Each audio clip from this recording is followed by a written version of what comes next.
Hello everyone. ಮಗುವಿನ heart beat ಮೇಲೆ ಮಗು ಗಂಡ ಹೆಣ್ಣ ಅಂತ ಕಂಡುಹಿಡಿಯಬಹುದಾ? No, it's not possible to find out.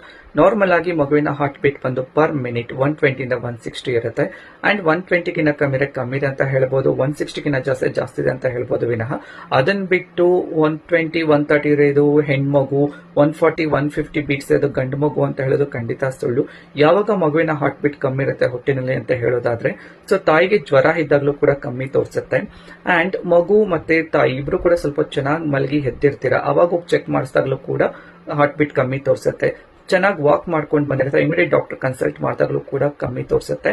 And ಒಂದೇ ಜಾಗದಲ್ಲಿ ಕೂತಿರ್ತೀರಾ, ಡಾಕ್ಟರ್ ಕನ್ಸಲ್ಟ್ ಮಾಡಿದಾಗ ಒಂದು 15 to 20 ಮಿನಿಟ್ಸ್ ಅವಾಗ ಹೋಗಿ ಎದ್ದೋಗಿ ಚೆಕ್ ಮಾಡಿಸಿದಾಗಲೂ ಕೂಡ ಕಮ್ಮಿ ತೋರಿಸುತ್ತೆ. ಸೊ ಅವಾಗ ತಾನೇ ಮಗು ಹೊಟ್ಟೆಯೊಳಗೆ ಚೆನ್ನಾಗಿ ಮೂವ್ಮೆಂಟ್ ಮಾಡಿರುತ್ತೆ, ಅವಾಗ ಹೋಗಿ ಚೆಕ್ ಮಾಡಿದಾಗಲೂ ಕೂಡ ಕಮ್ಮಿನೇ ತೋರಿಸೋದು ಹಾರ್ಟ್ ಬೀಟು. ಸೊ ಅದನ್ನ ಬಿಟ್ಟು ಹಾರ್ಟ್ ಬೀಟ್ ಮೇಲೆ ಸೆಕ್ಸ್ ಡಿಟರ್ಮಿನೇಷನ್ ಮಾಡ್ತೀವಿ ಅನ್ನೋದು ಖಂಡಿತ ಸುಳ್ಳು. Thank you for watching. Please follow me for my next video.